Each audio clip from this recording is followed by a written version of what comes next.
Hunting for edible mushrooms is an unexpected art in which individuals can actually enroll in classes to get the best tips and precautions for seeking out wild fungi.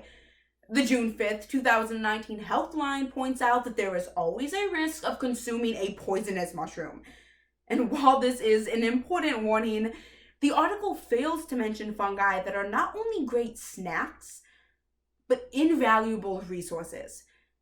After all, mycologist Peter McCoy claimed in April of 2019 that mushrooms are nature's greatest disassemblers. In fact, they have developed a talent for eating plastic. This skill is called bioremediation and is a rather convenient skill for the present, given that on July 8th, 2019, National Geographic reported that over the past 60 years, we have produced 8.3 billion metric tons of plastic waste, and 83% of that ends up in landfills. But fortunately, there happens to be a mushroom that can inhabit that landfill and consume that plastic. The study of mycology is a fairly unexplored field, but with the newfound capabilities of certain species relating to plastic decomposition, the significance of learning about fungi is at an all-time high. So today, we are going to unearth some useful mushrooms, unbury bioremediation's benefits, before finally digesting up some implications of plastic-eating fungi. The astounding role of mushrooms exceeds far beyond just being a great pizza topping, as they're useful in environmental issues.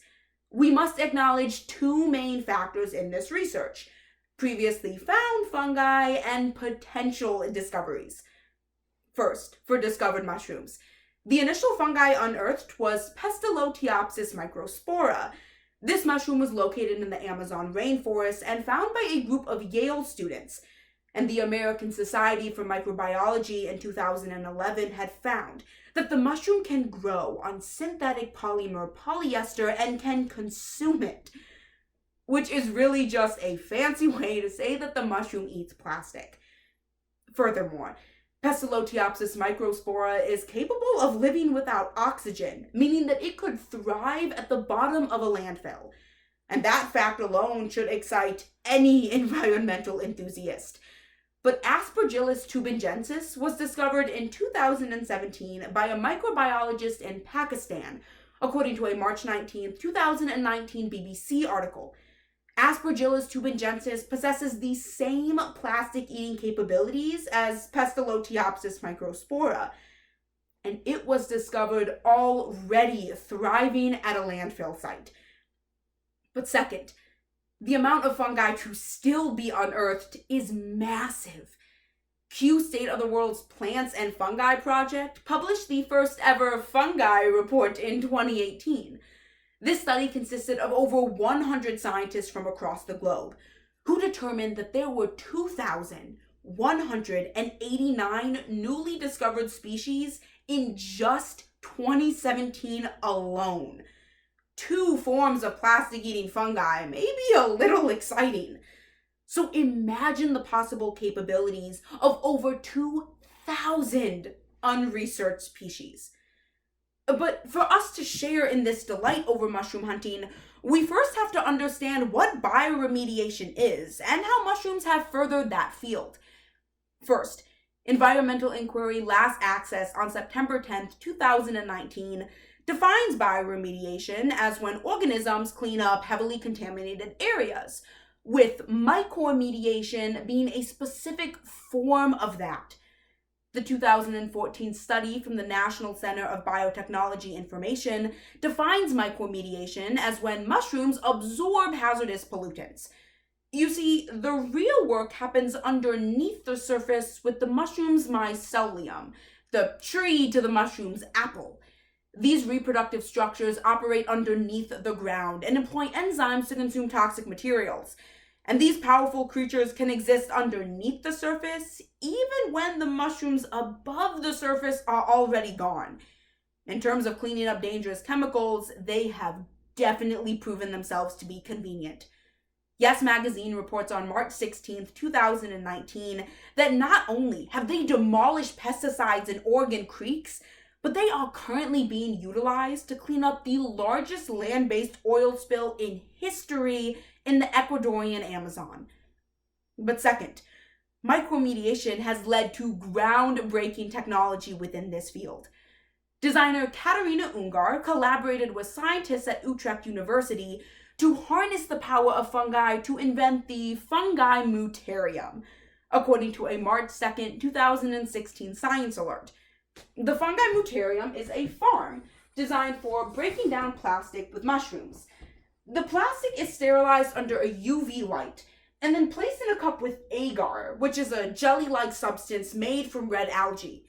Once the mycelium of a plastic-eating fungi is left to grow in the pod, the fungi then consumes the plastic and transforms into a fluffy little mushroom.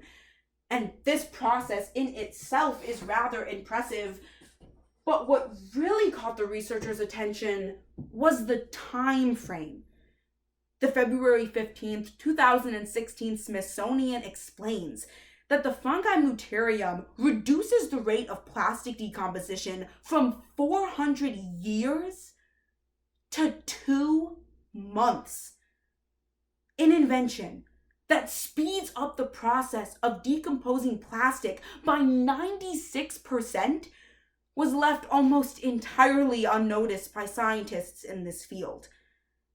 And unfortunately, there happens to continue to be a lack of investigation surrounding mushrooms, which leads into two implications: the challenges of micromediation as well as the environmental impact. First, one glaring obstacle in the study of fungi is industrialization. Despite the fungi mutarium speeding up the process by 96%, it regrettably works too slowly to be embraced on an industrial scale. And further, William Moen, a microbiologist at the University of British Columbia, explains the inherent issue with bioremediation studies: a lack of investment. This research does not produce a product that individuals would buy, but rather this process that companies feel forced into as they have to take time and money to implement new procedures. But the plastic industry is continuing to expand, especially given how integral plastic is in our daily lives. Plastic Oceans International, a global nonprofit organization, last accessed on October 30th, 2019, explains that 500 billion plastic bags are being produced annually, with 1 million plastic bags being used per minute worldwide. With plastic demand this intense, companies are not willing to invest time into micromediation, much less commit to academic research. But second, mushrooms still have a substantial potential for an environmental impact. For starters, mushrooms are not a resource that are exclusive to a single country. A June 5th, 2017 Garden Collage magazine points out that mushrooms that can be used in the fungi mutarium grow all over the world. And designer Katarina Ungar claimed in an April 30th, 2019 India Times that the fungi mutarium can be utilized in a small group or community setting. While that might not seem like much, the massive amount of plastic this mini farm consumes could be beneficial to the environment as a whole. The January 2016 World Economic Forum claims that around 8 million tons of plastic is expected to be dumped into the ocean in 2020, with the additional 150 million that's already there on average. Overall, plastic waste in the ocean is expected to triple by 2050. The message this article sends is clear. The ocean should not be, but unfortunately is, one of our primary ways of getting rid of plastic. So by utilizing a plastic-eating mushroom farm, there is a new safe approach to discarding this plastic waste. Senior researcher Tom Prescott at Kew Gardens explains it best. The more informed we are on plastic-eating mushrooms, the more advantages we will have to be able to protect our environment. so individuals may go hunting for edible mushrooms, but the skills provided by plastic-eating fungi are unparalleled. Today, we've unearthed useful mushrooms, unburied bioremediation's benefits, before finally digesting up some implications. This plastic production issue is going to require some creative solutions, and mushrooms have already proven themselves capable of helping our scientists clean up the planet. By keeping up to date on the information about plastic-eating mushrooms, not only will we remain safe against consuming a poisonous mushroom, but we will share in the realization that there is a plethora of fungi to get excited over.